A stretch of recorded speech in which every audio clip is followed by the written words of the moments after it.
What's going on, everyone? So, the San Antonio Spurs still have that one open roster spot, and so far, nothing. Now, talked about, they could kind of go several directions with that. You could go kind of just like the mentor route, right? Maybe go bring in a guy like a Kevin Love if he gets bought out, kind of be a mentor to like Wemby and some of these other guys, kind of be the guy that kind of bridges the gap between like coaching staff and players and coaching staff, kind of be the middleman. You could go kind of the veteran route, period. Maybe bring in, an experienced guy that could be part of the rotation or, kind of just a back end guy. Or you could go the youthful route and kind of go for a guy, I've talked about like an Imani Bates, right? Go bring in a guy 6'9", versatile, hyper athletic, kind of 3-and-D style, right? Take a flyer on a guy. If it doesn't work out, it's no big deal. It's the 15th guy on the roster. If it does work out, then great. Now you found this diamond in a rough, and now you found this this gem that went under the radar and unnoticed, right? So there's several ways that they could go about it. But then there's the route where you could kind of maybe meet in the middle and bring in somebody like a Bol Bol, right? And I've seen a lot of fans, I've gotten a lot of comments, and a lot of Spurs fans are like, hey, bring in Bol Bol, him and his size and his length and his versatility. And with the 15th spot, I don't mind it, because at that point, every spot should matter. I see a lot of people like, oh, why does it matter? It's only the 15th spot. Because it does matter. It's one of those things where it's like, it's better to have it and not need it than need it and not have it, right? Like if you're just like looking, because I've even gotten comments from people where they're like, oh, after, the top 10 guys, like all the other stuff is irrelevant. It's like, no, like injuries happen. Guys don't work out that you thought were going to work out, right? There's a million things that could happen. You don't want like your back end guys just to be like you and me out there, right? You want it to be guys that make sense or fill a role or have a purpose, whether it's, development guys that you're working on and kind of building and growing, or, just the veterans that can come in a pinch, right? You never know when you're going to need that 14th or 15th guy. I mean, Dallas is a great example last year. They literally ran out of guys, right? You never know when that's going to happen. So it's better to have that kind of break glass in case of emergency.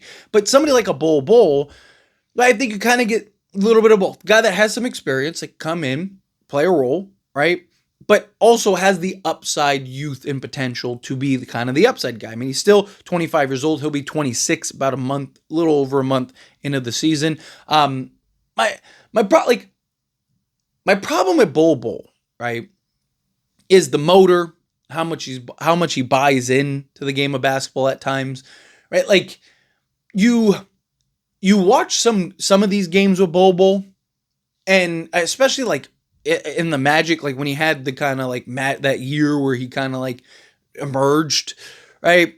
Which it seemed more glamorous than it really was, right? Especially when you're looking back and you look up the stats and the numbers and stuff. He wasn't as good as it made it seem. It was just kind of this, 7'3" guy just kind of came out of left field, and he's out there just cooking like Kevin Durant.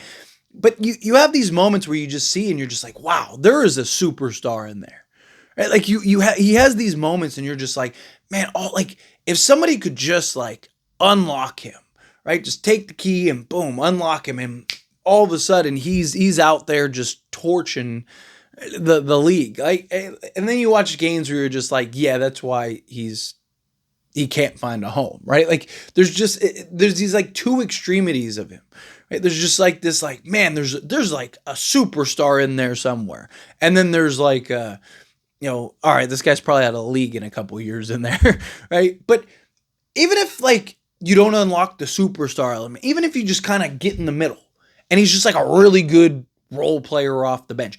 And he was starting to look like that in Phoenix, which Mike Budenholzer, so the whole reason he fell out of the rotation is because he didn't want to get into a squabble, right? Devin Booker, there was this whole incident, and Bol Bol just kind of walked away or whatever, and Mike Budenholzer didn't like it, and I get it, right? It's your team, it's your guys, right? You wanna go to war with your guys. You wanna at least pretend, at least give the the effort, right? At least do something, pretend you're gonna do something, or even just stand in the background, NPC or something that's just like do something, right?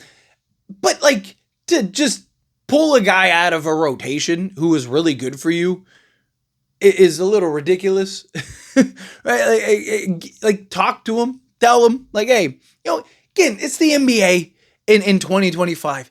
Guys are not squabbling. Like this isn't the Indiana Pacers and the Detroit Pistons. This isn't Malice in the Palace. Like guys aren't trying to fight.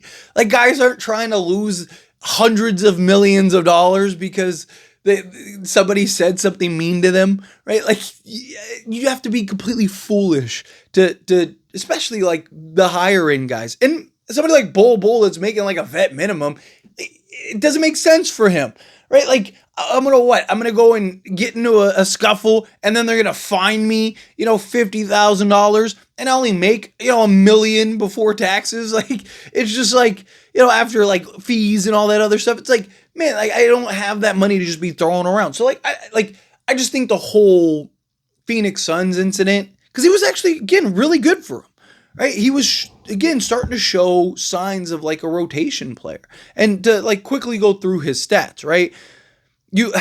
Problem is like last year is kind of again misleading because he didn't really get the opportunities, right? So let's go over the two stints in Phoenix, right? So 43 games played and then 36 games played. And again, it wasn't due to injuries, it was just rotation.